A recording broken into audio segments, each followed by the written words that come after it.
berkeliling ke beberapa posyandu, rata-rata masih ibu hamil, bayi dan balita. Betul Ibu? Ada lansia khusus, dia posbindu gitu kan ya. Dia posbindu yang mungkin hari buka posyandunya bisa sama bisa juga enggak. Remaja ada. Pelaksanaannya jalan nggak Bu? Kita lihat ya Bu, apakah sesuai dengan yang di sini? Untuk menjadi kader di level yang paling bawah, itu minimal ada 3 kompetensi dasar yang harus dimiliki oleh para kader. Yang pertama,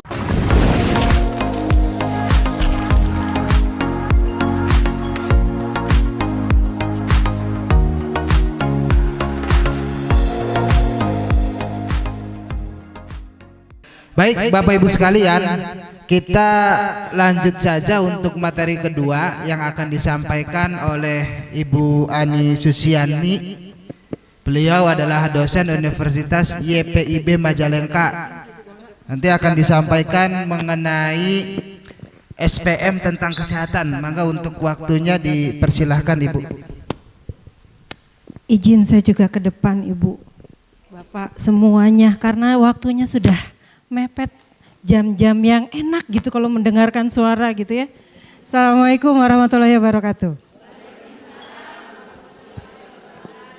Ibu Bapak sehat? Sadar penuh ada di sini Pak, Bu? Puyeng tadi dengar pendengaran Ibu Lisa? Harus puyeng, biar kemudian ada proses berpikir gitu ya. Ini dua baru nih Permendagrinya gitu. Kemarin hari Rabu kemarin saya dihubungi oleh Mbak Erma gitu, Bu ini ada Zoom untuk sosialisasi Permendagri gitu. Oh lo apa ini gitu, karena kebetulan saya juga sedang ada kerjaan tentang kader gitu. Akhirnya saya memaksakan diri untuk ikut dan terjengkang-jengkang.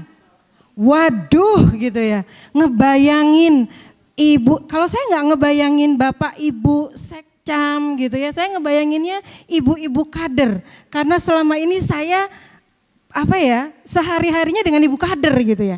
Yang 25 aja belum beres.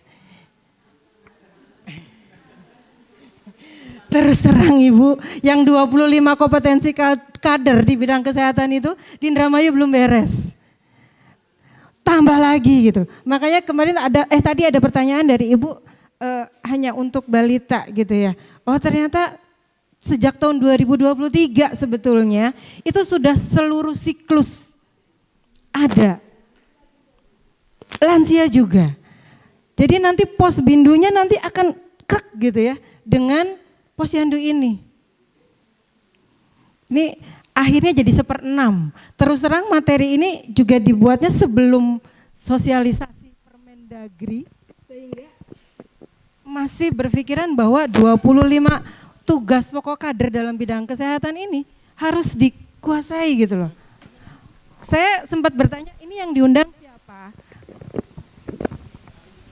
Tes. Baterainya sudah capek. Jadi cokot. Jadi cokot. Yang diundang siapa? Bersyukur bahwa yang diundang kemudian ada ibu-ibu dari, maaf ya namanya mungkin masih Pokja desa atau Pokja kelurahan. Bagi kami ini keberuntungan. Kenapa? Karena nanti para ketua ini yang akan kemudian menindaklanjuti. Kita lihat dari 25 tugas pokok yang akhirnya hanya jadi 1/6. Karena 6 fungsinya tadi. Kesehatan hanya 1/6. Tapi dari 1/6 itu kita di Indramayu nih nanti bisa tunjuk tangan deh siapa yang sudah melakukan fungsi ke seluruh daur kehidupan manusia itu. Karena berkeliling ke beberapa posyandu rata-rata masih ibu hamil, bayi dan balita. Betul Ibu? Nah, ada lansia khusus, dia posbindu gitu kan ya. Dia posbindu yang mungkin hari buka posyandunya bisa sama bisa juga enggak. Nah gitu. Remaja ada. Pelaksanaannya jalan nggak Bu? Kita lihat ya Bu, apakah sesuai dengan yang di sini?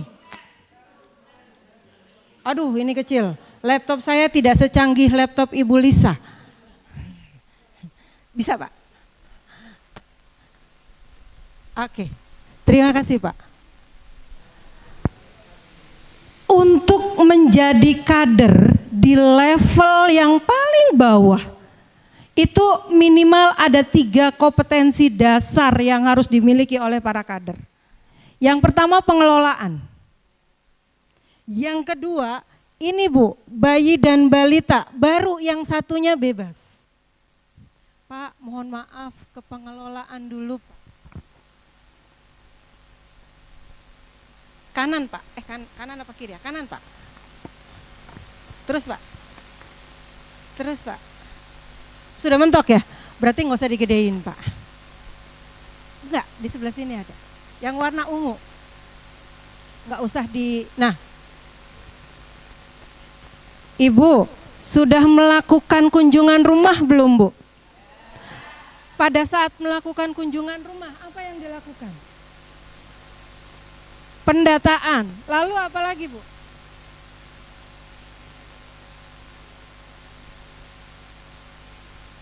Kapan Ibu mengunjungi? Setelah hari buka posyandu ketika tidak datang. Ya, kemudian Ibu apa yang dilakukan? Tanya kenapa nggak ke posyandu? Ada keluhan apa? Kalau misalnya terkait dengan lansia, kalau misalnya lansianya punya hipertensi, apa yang dilakukan?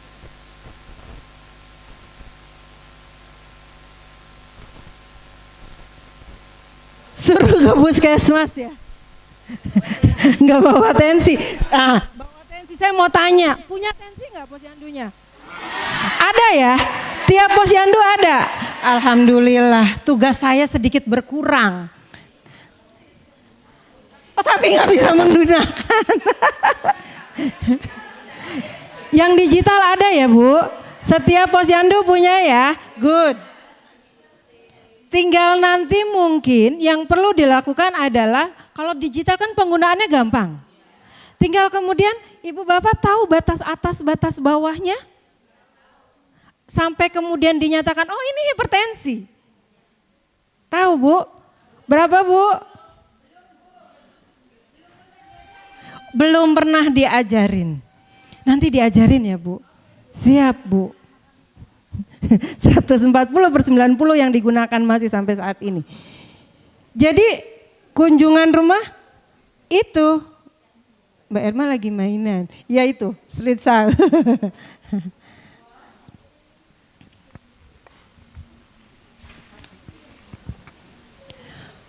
Pencatatan dan pelaporan. Mungkin selama ini Ibu hanya kenapa beli Mang Posyandu? Ya kan? Harusnya kan Mang Posyandu. Terus kalau misalnya ada bayi balita yang belum dapat vitamin A, siapa yang ngasih Bu? Kadernya. Tapi kalau misalnya tensinya endasnya pada mblenger, jadi kene abot, suruh ke puskesmas aja. Padahal Bu, Bapak, itu nanti ada di kompetensinya bahwa Ibu Bapak ketika melakukan kunjungan rumah itu harus membawa peralatan yang dibutuhkan. Harus ada apa ya, kerennya kit gitu loh. Tas yang isinya peralatan yang memang dibutuhkan untuk screening. Gitu loh. Siap ya Bu? Enggak, kita sekarang kan kecil gitu loh. Timbangannya segede gaban. Oh yang kecil, siap. Jadi kompetensi dasar yang harus dimiliki adalah ini. Sambil kita menunggu keluarnya juknis. Ya, sambil menunggu keluarnya juknis agar posyandu kita menjadi posyandu yang terregistrasi. Tapi tadi saya ngobrol-ngobrol dengan Bu Lisa, kalau mau registrasi, registrasi aja. Karena nanti kalau tidak terregistrasi, bantuan-bantuannya juga hilang gitu loh. Mungkin PR juga untuk teman-teman dari DPMD nih Pak Kabid. Karena selama ini mungkin saya, Pak Tulus itu ada di Pokjanal yang kemudian namanya sudah tidak ada. Dan mungkin saya nggak tahu nanti di TP itu nanti di pengurus itu nanti isinya siapa gitu. Tapi yang jelas dari OPD itu harus ditoel kan. Karena tadi dijelaskan kita menerima aduan, kita mendata. Lalu dari posyandu ini akan diteruskan ke desa. Dari desa atau kelurahan diteruskan ke kecamatan. Nanti kecamatan akan dilaporkan ke OPD. Saya yakin begitu ini diumumkan ke masyarakat, itu akan penuh oleh aduan. Betul nggak Bu? Kita beli tuku tas, beli duit tas, beli duit seragam, segala macam, semua datang ke posyandu tuh. Kesannya orang desa nggak ada ya Pak? Di desa kan ada tuh bagian-bagiannya. Maka kan bisa aja tuh pengurus, tapi kan harus kader. Pengurus desanya yang mengurusi masalah itu ditarik jadi pengurus. Kan boleh, tugas tambahan. Biar nanti Bu bayangkan jumlah kadernya ada berapa coba? Ibu satu posyandu, sampai muncrat. Satu posyandu limpah loh ya. Dan kader itu beda dengan pengurus. Selama ini kader adalah kagak boleh sekarang Bu, apapun alasannya. Jadi ibu pembina posyandu desa, kalau kelurahan kan beda ya. Mulai deh berpikir, siapa yang akan saya masukkan ke pengurus, siapa yang akan saya masukkan ke kader. Karena minimal kita perlu 10. Azan. Sebentar ya, belum jam 12, sampai jam 12. Break dulu, azan dulu ya.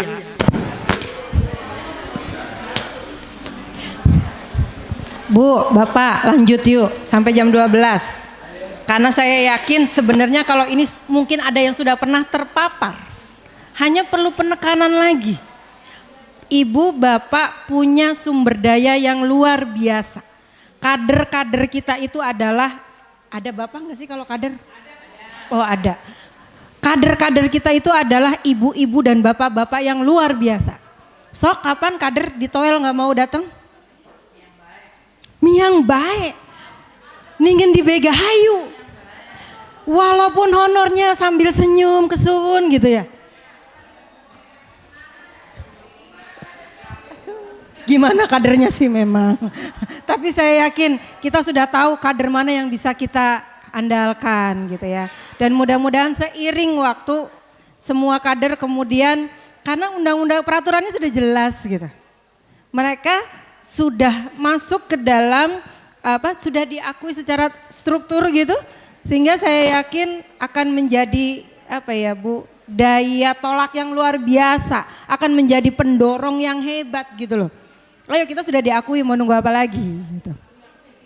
Iya, intensifnya aja bareng, gimana desa aja.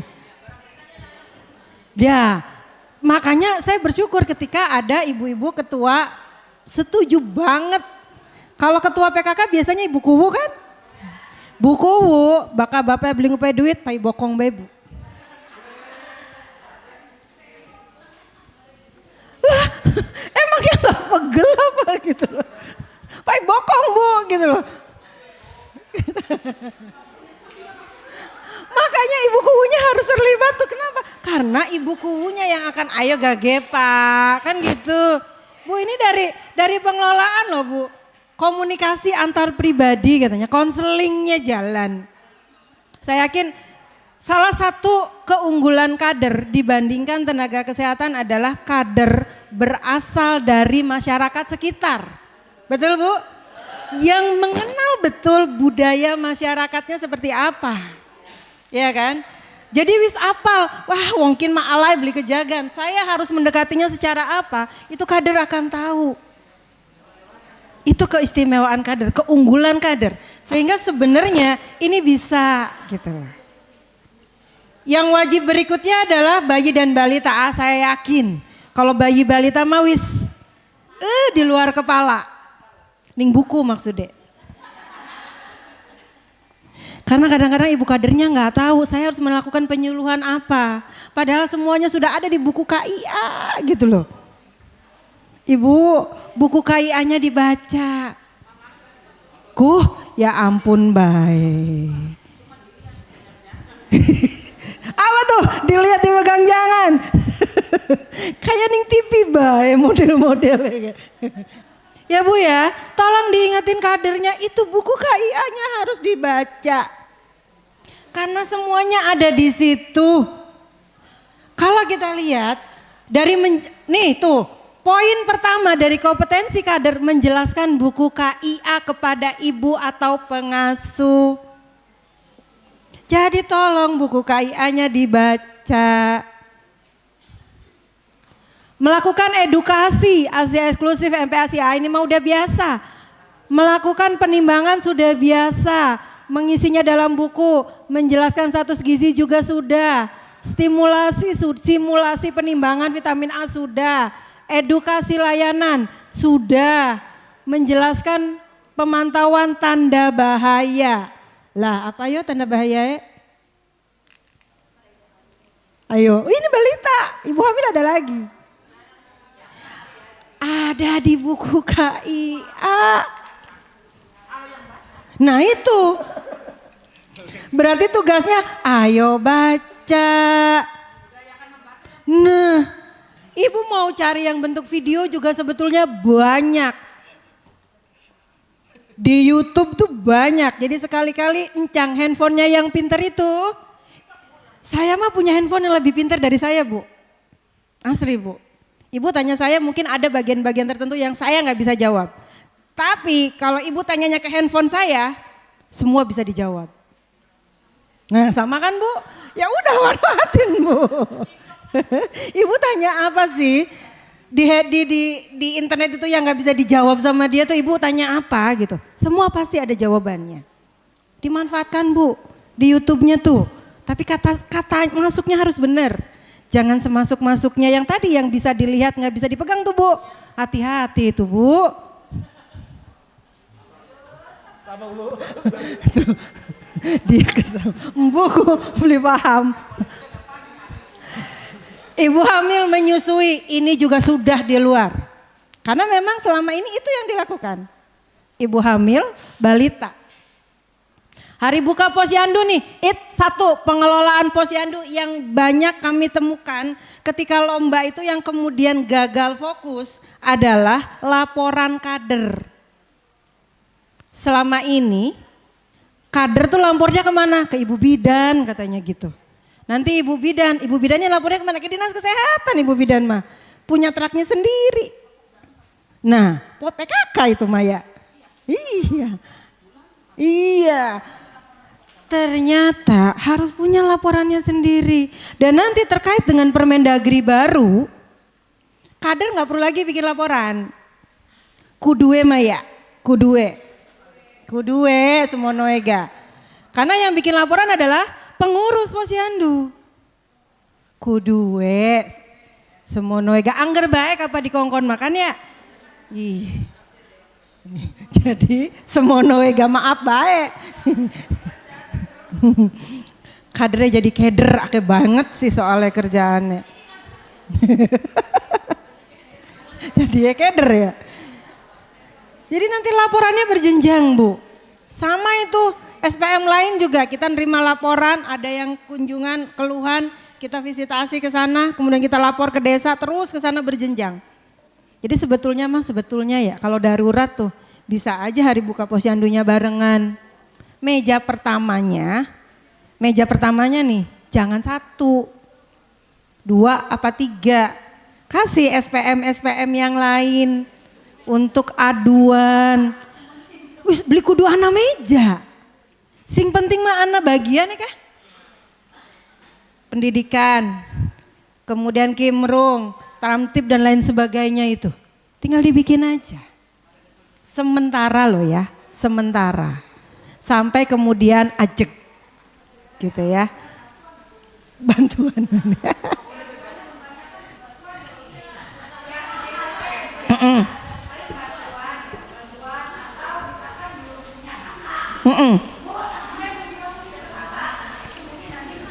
Bisa Bu, bisa. Makanya tadi ibu harus tarik tuh orang desa yang ngurusinnya. Dudukin sebagai pengurus gitu loh. Sehingga nanti ada ngeling Bu. Ada ngeling kitanya. Jadi nggak pusing kitanya gitu loh, kader mau wisma, duh, pusing. Dah, ya Bu, ibu hamil, bayi balita, pengelolaan. Berikutnya tambahan, remaja tadi sudah, counseling, pikir ya? Ada posyandu remaja. Edukasi isi piringku menjelaskan program pencegahan anemia, tambah darah pada remaja putri dan screening HB coba. Jadi tugas posyandu katanya, kadernya pemeriksaan HB oleh kader. Nah kan, ada alatnya? Ada. Dikasih kewenangan nggak sama orang puskesmasnya? Gak boleh ya Bu. Ya wis ora apa-apa, tapi pastikan teman-teman bidannya ada ya Bu. Gitu loh setiap pelayanan. Padahal itu katanya adalah kompetensi dasar yang harus dimiliki. Edukasi bahaya merokok dan nafsa, keder baik kita mah. Wah kan. Siapa sih ngajarin ngerokok Bu? Ayo. Anak-anak siapa yang ngajarin ngerokok? Bapak aneh, singawit ceprot kok. Lihat bagaimana bungkus rokoknya dibuka, diambil, dimasukin ke mulut, jegres koreknya dideleng. Tapi bagaimanapun Bu, itu kan harus disampaikan. Saya kalau ngajar, bapak-bapak, saya kalau ngajar ke mahasiswa nih, saya nggak pernah ngomong rokok itu nggak pernah ngomong, percuma. Saya cuma ngomong gini aja ke mahasiswa saya yang laki-laki terutama. Kamu punya kakak laki-laki atau punya adik laki-laki enggak? Terus dia tanya, kenapa Bu? Katanya gitu. Barangkali nanti kamu punya anak perempuan, sudah ada tuh calon walinya. Lah sayanya kemana Bu? Katanya, nggak tahu. Kan rokok memperpendek umur hidup kamu, saya nggak tahu. Jadi nggak apa-apa, silakan merokok. Jangan khawatir, anaknya nanti ada yang memberikan wali pada saat menikah.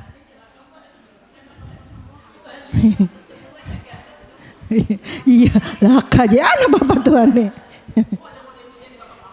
Beli gitu mah Bu, kan boleh ngerokok, saya nggak ngelarang. Gitu. Oke, sini lagi Bu. Remaja sudah ya. Kadernya kader remaja. Bukan kader yang sama. Beda ya? Beda. Tapi kalau ibunya mau jadi kader yang paling tinggi, ibu harus bisa. Kadernya harus dari kader posyandu gitu. Iya, harus ada kitanya. Betul. Nih yang baru, yang posbindu. Posbindu, ada yang dari Losarang nggak? Oh gak ada ya? Losarang nggak termin ini ya?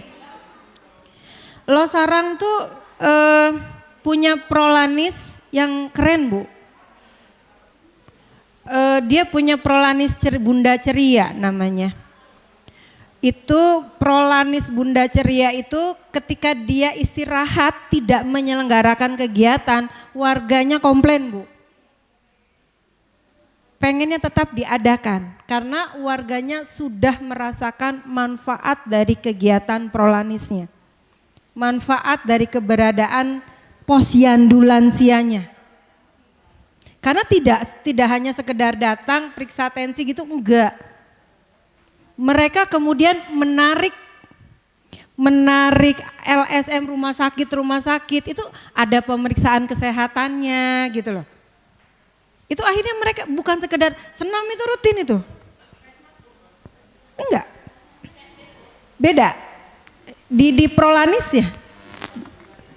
Di tempat posyandunya. Kita lihat Bu tugasnya Bu. Melakukan screening hipertensi DM. Screening. Pemeriksaan awal. Hipertensi taunya dari tensi. Ada tensinya? Ada. Bisa, ada yang belum. Maka ini menjadi PR. DM, screeningnya pakai apa Bu? Gula darah. Screeningnya pemeriksaan gula darah. Dilakukan nggak Bu? Ada Bu? Siapa yang melakukan Bu? Di sini bunyinya gimana Bu?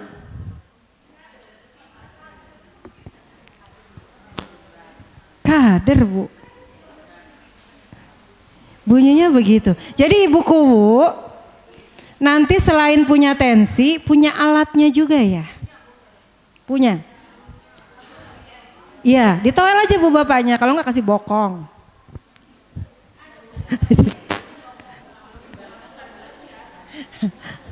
Dan sebenarnya sudah tidak ada lagi posyandu lansia dan bukan lansia kalau berdasarkan ini, satu aja posyandu gitu loh. Kemudian memahami komplikasi dan pengobatan hipertensi atau DM. Jadi ketika tidak ada lagi nanti masyarakat yang bertanya, saya harus minum obat hipertensi tiap hari apa enggak? Saya harus minum obat diabetiknya tiap hari apa enggak? Enggak ada, karena sudah disampaikan oleh ibu-ibu. Sudah tahu bahwa obat itu harus dilakukan, diminum setiap hari. Mau sedang naik mau enggak harus diminum. Jadi enggak ada lagi penderita DM yang datang ke puskesmas atau ke gawat darurat yang lagi ngeleper-ngeleper gitu loh. Karena saking pengen mudune, obatnya diminum, mangane beli. Ada yang gitu Bu? Itu kan padahal sudah jelas di sini itu tugas ibu. Pasti punya data kan? Lansia yang punya hipertensi, lansia yang tidak punya atau yang punya DM gitu. Penyakit menular, penyakit-penyakit yang memang terkait dengan penuaan, PPOK, penyakit wong tua kah? Duh, penyakit wong tua aja ya. Kan sudah punya datanya. Harusnya bisa gitu. Tuh lihat bedanya Bu, kalau TBC mah hanya memahami. Karena memang tesnya, karena dia penyakit menular kan. Ibu bapak mungkin belum diajari cara pencegahannya agar tidak tertular. Makanya kader hanya memahami, beda dengan hipertensi dan DM yang harus bisa. Kemudian kepatuhan pengobatan TBC. Ibu di wilayahnya ada yang kena penyakit TBC?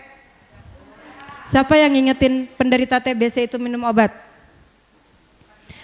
Bu, TBC itu obatnya kalau sudah 2 minggu diminum saja, itu keluhan sudah mereda Bu. Sementara obatnya harus 6 bulan kan, minimal itu loh. Udah mah efek sampingnya luar biasa, keluhannya sudah berkurang, ngapain maning minum obat? Ya kan? Padahal pada saat itu bakteri sedang hidup segan, tapi mati durung.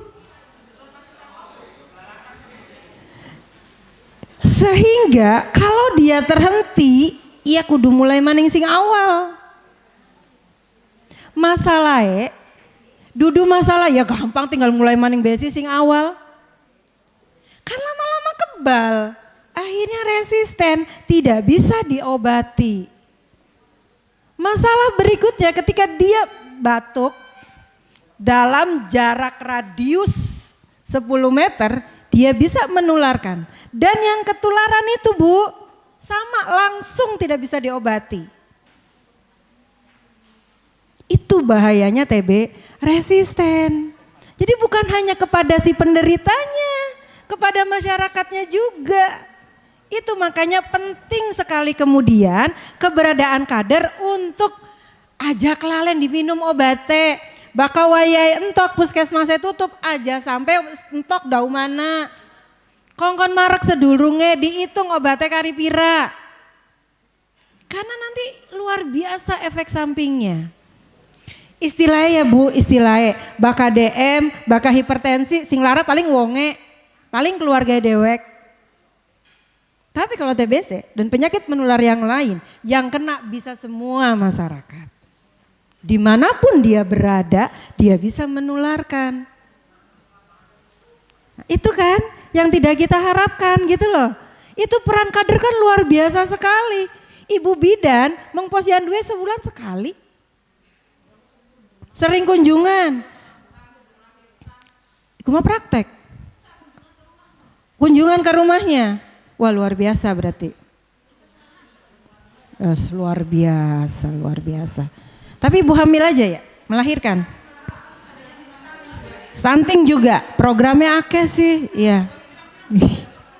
kadernya pegel, Dok Maru ya terkait dengan programnya Bupati gitu ya. Tapi yang TBC nggak ada tuh? Iya. Tuh. Padahal kader harus punya kemampuan untuk melakukan itu. Padergang ingetaken. Arep diturut, arep beli engkoe mah ya terserah baik. Ais. Harusnya, tapi karena jumlah bidane siji ngelayani sadesa kan beli bisa ya Bu. Iya, harusnya begitu. Gak apa-apa, sekarang makanya dengan kesadaran akhirnya dimasukkan ke tugas kader. Luar biasa itu Bu, kebutuhan pengobatannya itu. Kalau sudah namanya TB MDR, udah resisten gitu loh. Drug resisten itu, wah.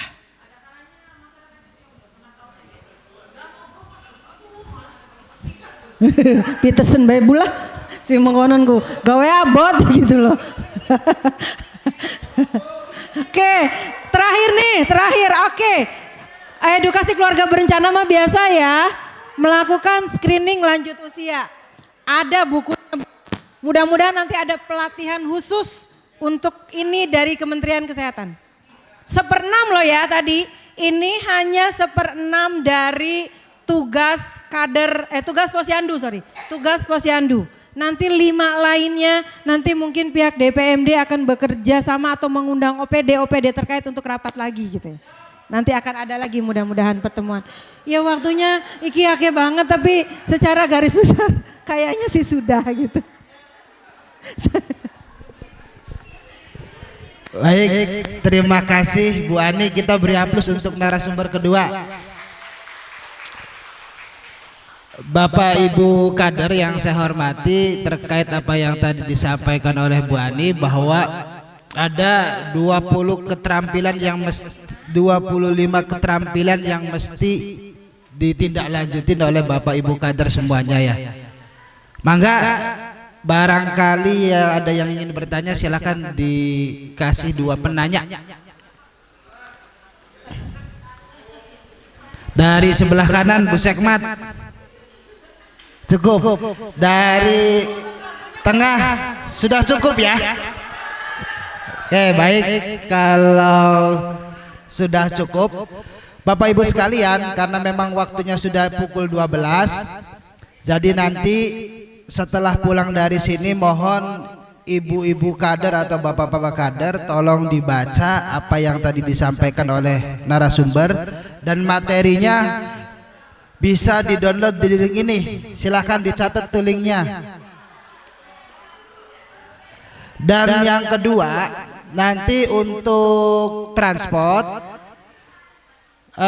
akan dititipkan di sekmat tiap kecamatan masing-masing ya untuk kader. Gimana? Ada Ibu langsung, tapi maksudnya nggak bagi satu-satu, nanti dikoordinir ke Pak Sekmat, Bu Sekmatnya. Ya, karena memang waktunya ya. Iya, uangnya mah ada, tapi nanti dikoordinir. Ya, karena memang waktunya, kalau misalkan satu-satu akan lama Bu. Ibu kan pasti lapar juga kan? Nah, ya.